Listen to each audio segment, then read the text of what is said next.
Naruto versus Bleach. I wanted to discuss this topic for a while now. Spoiler alerts in advance. Ever since I was watching Naruto and Bleach way back, I always came across debates in the discussion threads about which show is better than the other. Then without fail, the discussions then turn into arguments about which character from their respective animes can defeat who. Now I know people like listening to the speculation of all-out fights between the strongest characters of each show, but I personally like looking at the facts presented in each of these animes' respective universes and determining if such matches could actually be possible. The most obvious fact that people forget is that a majority of Naruto's fights are between humans existing in the real world, and most of Bleach's fights deals with Soul Reapers, aka Shinigami. And for anyone who doesn't know what a Shinigami is, it's basically a god of death, or in American culture, the closest we can relate these beings to are Grim Reapers. Now before I continue, I just want to say I like both of these shows and I am trying my best to give a fair, unbiased assessment. But due to the fact that ninjas in the Naruto world are human and Shinigami are Reapers who are technically beings who exist outside of the physical, living realm, that puts Naruto characters at a huge disadvantage already. And before I get rage comments, just think about it. Ichigo as well as Soul Society are not able to fight Hollows with their full strength unless they exist outside of the living world and become Soul Reapers. However, it was seen through multiple episodes that as Soul Reapers, they can still come into contact with physical objects within the real world. The only thing is, people cannot see them. Only a handful of Ichigo's friends who actually possess powers or some level of spiritual awareness can see or interact with Soul Reapers. This means characters from the Naruto universe are already at a handicap.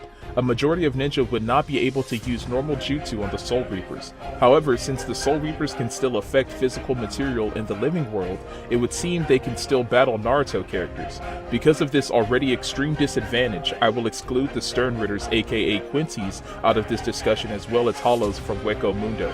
If you would like me to include the Quincy's, however, I can do that in another discussion.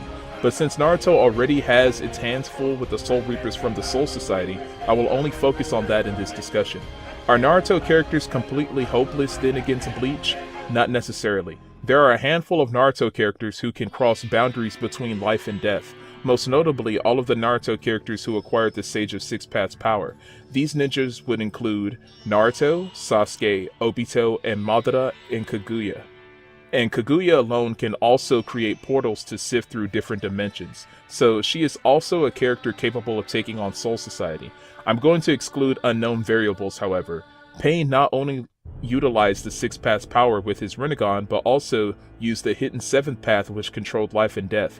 Due to the fact that his life-enriched Uzumaki body was already weakened due to the use of the Rinnegan given to him by Madara, and the fact that he died using Rinne Tensei, begs to question if he could utilize the Seventh Path well, so I will exclude Pain. Dan, Tsunade's departed lover, also had the ability to move through life and death by transferring his soul to another host while utilizing their body temporarily. Since we do not know the extent of Dan's abilities, I will also exclude him out of this discussion. It is also unknown what Orochimaru can exactly do since his lifelong mission was to acquire as many jutsu as possible while achieving immortality. The extent of his abilities are also unknown. I will also have to exclude a jutsu called Edo Tensei, because as it does have the power between life and death by resurrecting the dead, the departed spirits still need a physical earthly body to cling to be able to utilize jutsu. So that's why I will also exclude this jutsu. This leaves Sasuke, Naruto, Obito, Madara, and Kaguya to battle the entire Soul Society. I'm not sure if I should include the Sage of Six Paths Hagoromo and his brothers since they both stopped fighting and are long past after they fight their mother Kaguya. If you would like me to include them, I can also make another discussion of it. So if Sasuke and Naruto combine both half of the Sage's powers, I believe they can definitely find a way to fight Soul Reapers in Soul Society outside of the living world. Because if you remember, when Madara used Limbo, Naruto was actually able to affect the Madara in the Limbo world by utilizing his Sage power and the Black Spheres behind him. And if you remember, the Black Spheres is not only a combination of all chakra natures, but also the unity of light and shadow. Sasuke was able to see Madara in the Limbo world but not interact with him. So if they combine their efforts, they can definitely find a way to combat Soul Society as a duo. Obito, although it makes a lot of chakra out of him, or takes a lot of chakra out of him I should say, can actually teleport to other dimensions with his Kamui. Also, if he became the Ten Tails Jinchuriki, he could combat Soul Society as well, but not use Kamui since the tailed beast inside of him would prevent him from doing it. In fact, for these characters to stand a chance, they would all need to share all 9 of the tailed beast's chakra between them to not only enhance their combat capabilities, but to be able to utilize jutsu that interacts with the non-living world of Soul Society. Kaguya probably doesn't, since her chakra reserve is already enormous as an ocean without the tailed beast power. So on to the actual fights. Because Soul Society has hundreds of Soul Reapers, there is no doubt that Sasuke, Naruto, Obito, Madara, and even Kaguya will have to work together to have a chance at winning against such an onslaught. They probably can all do well on their own when fighting regular Soul Reapers, but when coming into contact with the third seats, vice captains, and captains, they will definitely run into trouble because a majority of these characters are either in a league of their own, like Kenpachi or Zanpakuto has special abilities handicapping the enemy, such as Izuru's Wabisuke that has the ability to double the weight of anything it cuts. And before anyone says Genjutsu, you have to remember Genjutsu only affects those with a chakra network. The only beings who have chakra networks, according to Naruto lore, are living things. And again, we run into the problem where Shinigami are not living. It could possibly work on Ichigo since he's literally part of everything in Bleach, but if he turns into a Soul Reaper, I doubt it could work on him. That means Sasuke, Obito, Madara, and Kaguya can now only fight with 2/3 of their actual combat strength. Naruto never utilized Genjutsu anyway, so he's fine. To even the odds, however, Naruto could utilize his shadow clones while Madara uses his wood-style clones acquired from Hashirama's cells. Kaguya, of course, is in a league of her own. She probably wouldn't need help until facing the royal guard of the Soul King Palace. Until then, the only two who could actually keep her busy is Kenpachi, since his spiritual pressure is ridiculous, and Captain Commander Genryusai. Kenpachi's actual Zanpakuto is made to cut anything, and combining that with his spiritual pressure, there's nothing he can't cut. In fact, spoiler alert, he even faces a Stern Ritter in the manga whose ability is to create anything from his imagination. Basically had the power of creation itself, and Kenpachi still beat him. Kenpachi even unlocked his Bankai, and it was revealed by his vice captain Yachiru, who also has frightening abilities, that his Bankai did not even mature yet, and he was still able to do so much damage with it already. The other person who could give Kaguya a run for her money would be Captain Commander Genryusai. Now I know there are going to be people who are like, why? He got beat by Aizen and Yuvaha. Or I should say Yuha-Vak. I'm sorry, it's hard to pronounce his name. If you remember, these villains actually had to plan to take out Commander Genryusai because they knew they could not face him head on with their current power level. Aizen had to concoct a strategy to actually seal Genryusai's Zanpakuto because he knew he could not face his sword head on even with all of the spiritual pressure he already acquired. And even after sealing the Zanpakuto, Genryusai still revealed that he could fight centuries worth of experience in martial arts and Kido. Yuha-Vak had to stage a stand-in for himself because he did not know the full extent of Genryusai's Bankai. And just in case some of you don't know, the abilities of Genryusai's Zanpakuto just in Shikai are ridiculous. Just releasing his Zanpakuto creates a vast release in spiritual pressure, so much so that if his sword is in its release state for too long while unsheathed, Reapers of Captain class can fall prey to just its intensity alone.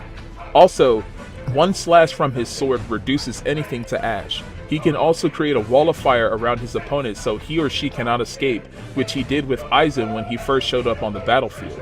His Zanpakuto even has the ability to create waves of flames within the vicinity capable of destroying anything. If you thought that was deadly, his Bankai is able to create an armor around him completely made of fire which disintegrates anything that touches it. He can also resurrect the dead from the ashes his Zanpakuto left behind in the past and use the defeated enemies as his allies in battle. And anything his Zanpakuto touches in Bankai form ceases to exist entirely. Talk about OP. You are all probably wondering, how can Kaguya take on both of them at the same time? Kaguya has unearthly powers at her disposal and can shift between universes as she sees fit, as well as teleport between dimensions. She also has the power of light, shadow, and all of the chakra natures at her disposal. She also has the ability to wipe things from existence with her chakra. She does not even need to form hand signs to do jutsu because she is on another level herself, even beyond Madara, to where she can use her power at will. She also possesses the Byakugan, which can see through anything in the world like an X-ray, so she can automatically assess enemies' weak points. She also has a Rinnegan/Sharingan third eye combo. The Sharingan can anticipate a person's movements before they do it, kind of like a quick glance into the future, and the Rinnegan is able to do the 6 paths of the Sage, which is attraction/repulsion, weaponry and armor, remove a person's soul and read their mind, can summon a wide variety of creatures, can absorb all forms of chakra, can control and summon the King of Hell, and the ability to revive people as spirits or in their human forms. So if Kenpachi and Genryusai are considered OP, then Kaguya is invincibly OP. Now I purposely left Aizen out of that particular fight because of Madara. Just imagine, Madara versus Aizen. Two of the most notorious villains in each respective animes face off. Aizen of course has unrivaled spiritual pressure, and his Shikai is able to trick anyone who sees it into a different reality that Aizen wants. Madara of course has all the abilities of the Rinnegan, can utilize light and shadow, is able to do Susanoo, and can perform Limbo, which is the ability to create a shadow version of himself in the world of Limbo to attack the enemy invisibly. I'm not sure if this would work on Soul Reapers since they would probably have the ability to see Limbo, but that's up in the air. Madara can also create clones of himself in the world of Limbo as well, and not just utilize wood clones.